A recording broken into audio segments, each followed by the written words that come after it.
Hey there, everybody in the FFBE Global Facebook group. We're back with another Ask an Old Mog video, and today's is got a couple of questions, actually. I've got 3 total that I'm going to look at.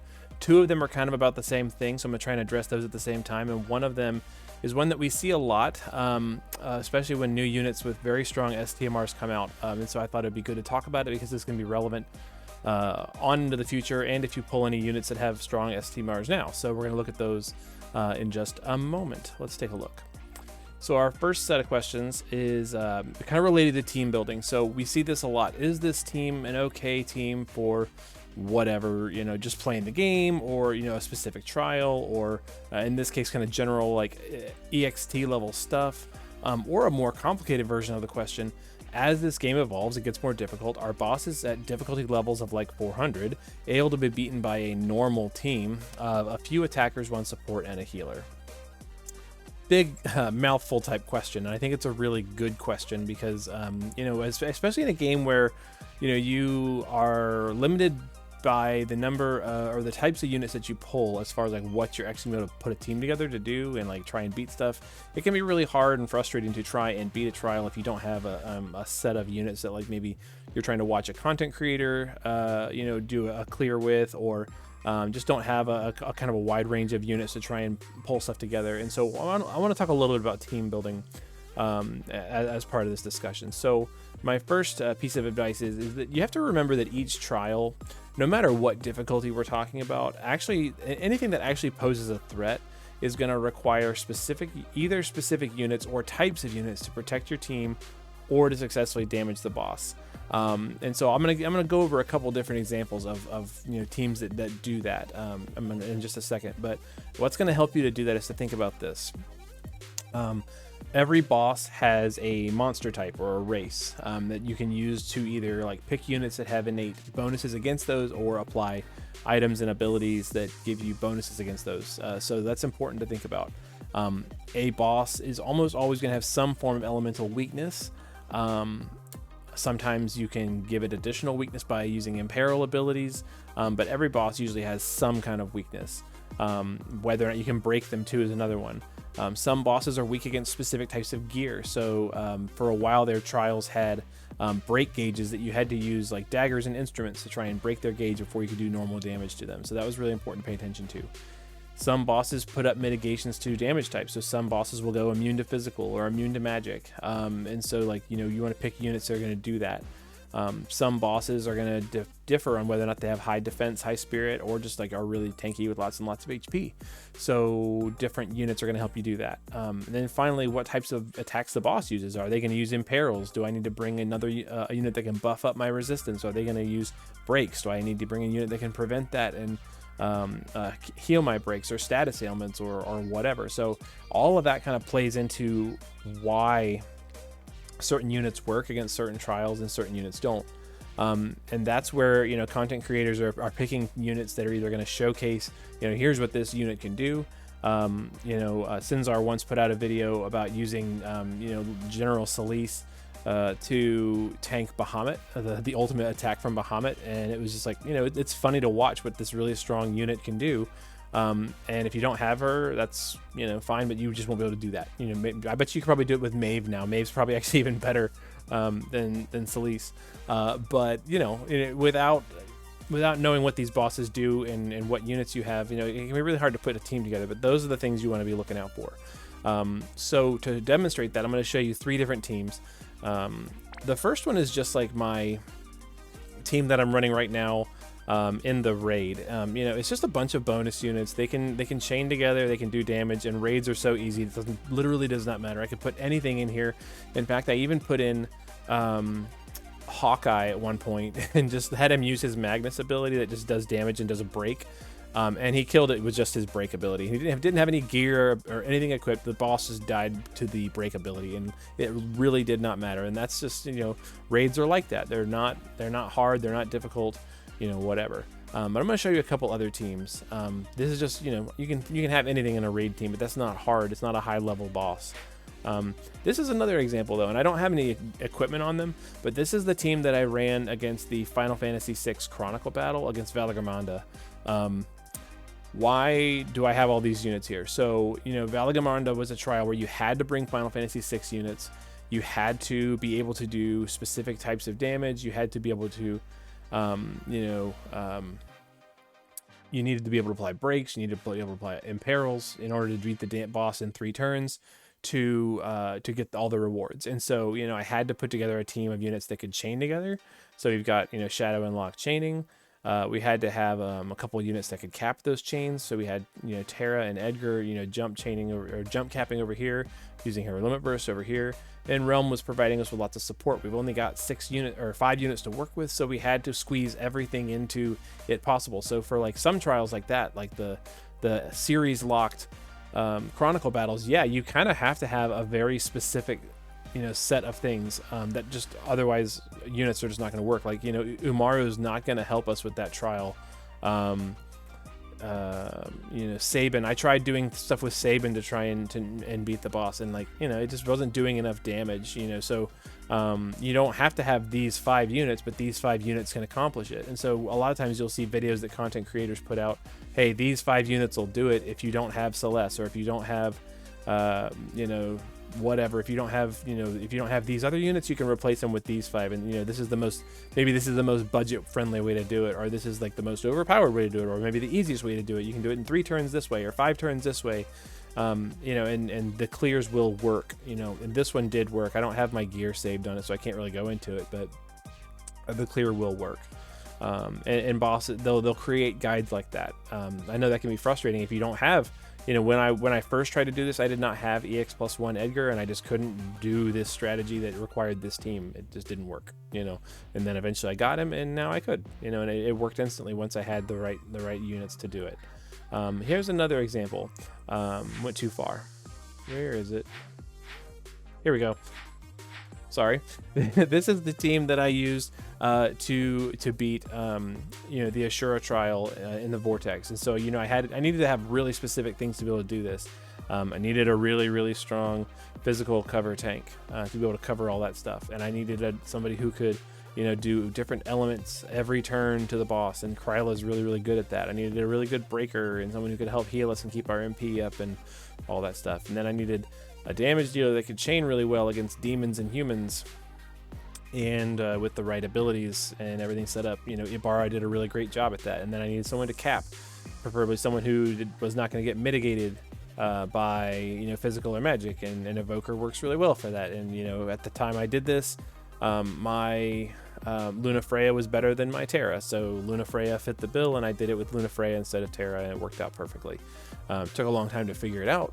There were a couple of steps I had to do. This is very similar to again, I'm gonna name drop Sinzar here, and I used Sinzar's clear instead of Terra. I used Luna Freya, and it worked out. But you know, I had to tweak it a little bit to match what I had and what I didn't have. But it ended up working out, you know. And so, but again, that trial is very specific about what you need. If you don't have someone who can do all the different elements every turn or on the right turns, the boss is just going to counterattack you and wipe you out. And yeah, you know, it's just not going to be a fun time for anybody.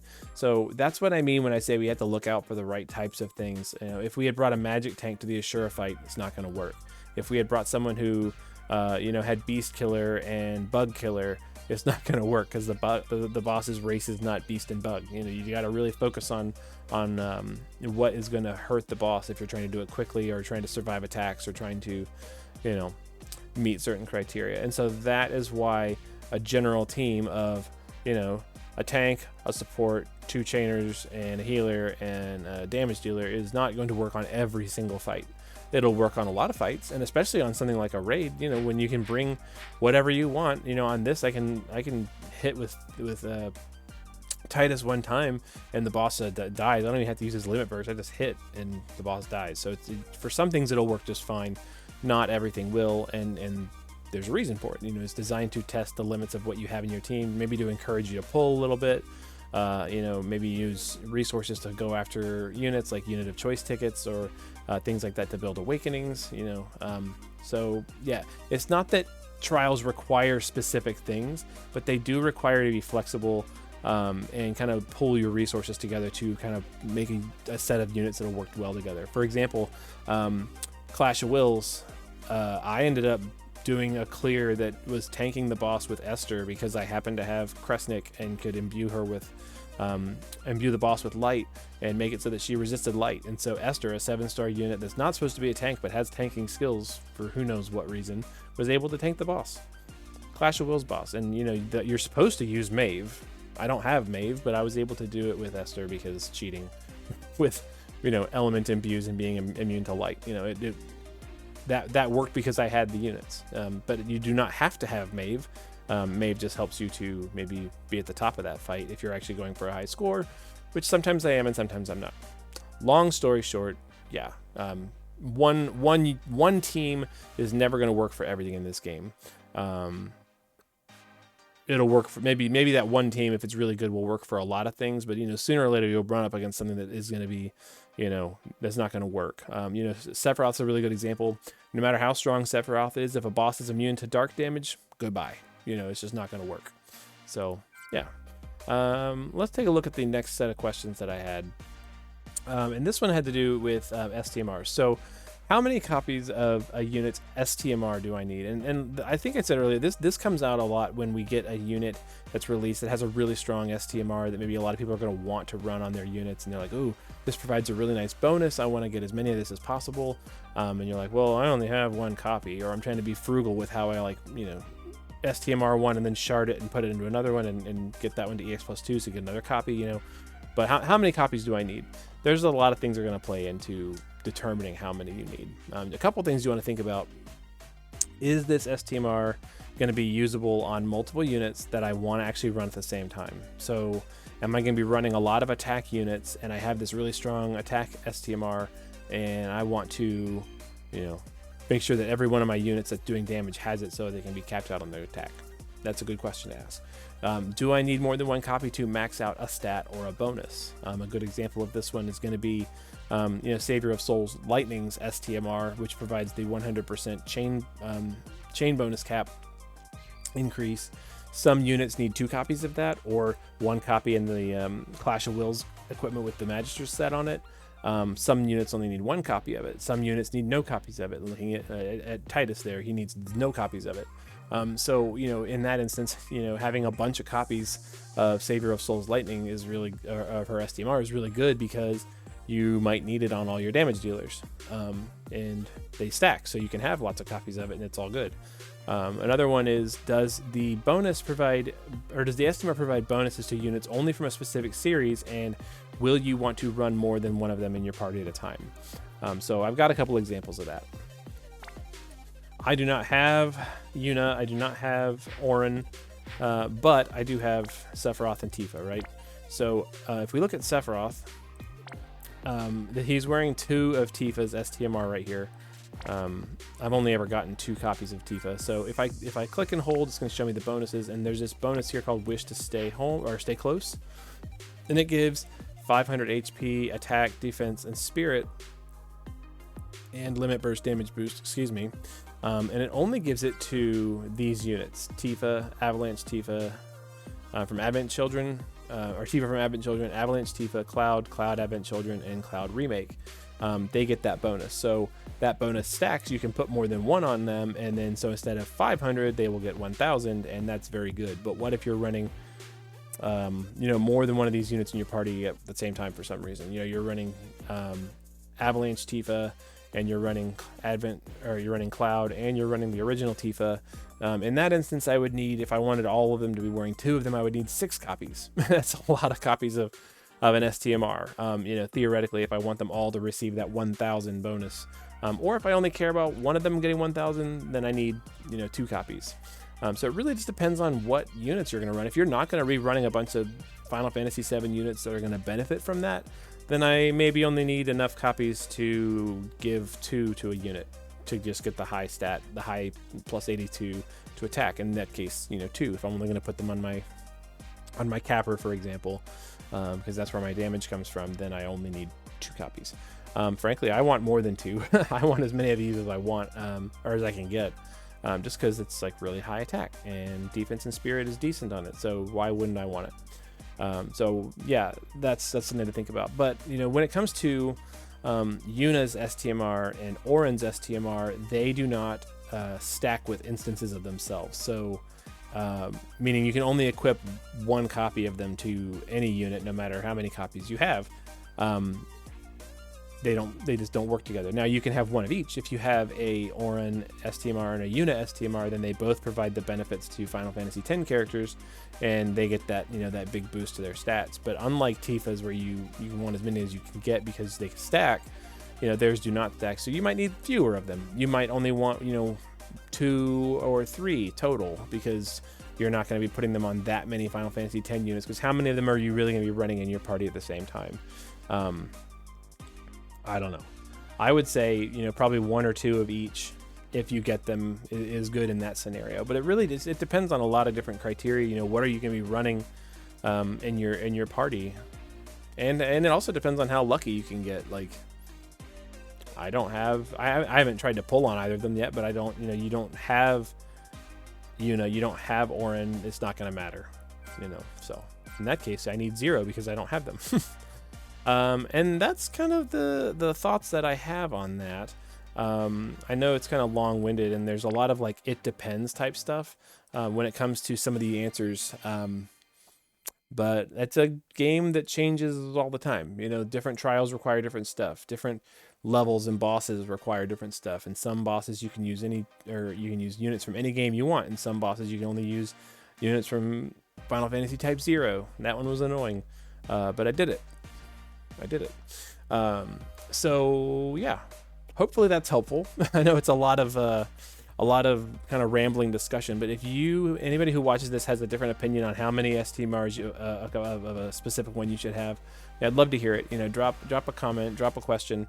Would love to hear why you think I'm not correct on that one. So yeah, I feel pretty confident about the first one though, about how to like pick units for trials and why one set of units is not going to work for everything. So yeah, but like I said, if you have a different opinion, I want to hear it. Drop it there. If you've got a question you think would be good in the next video, definitely let me know, either in the comments on Facebook or the comments on YouTube.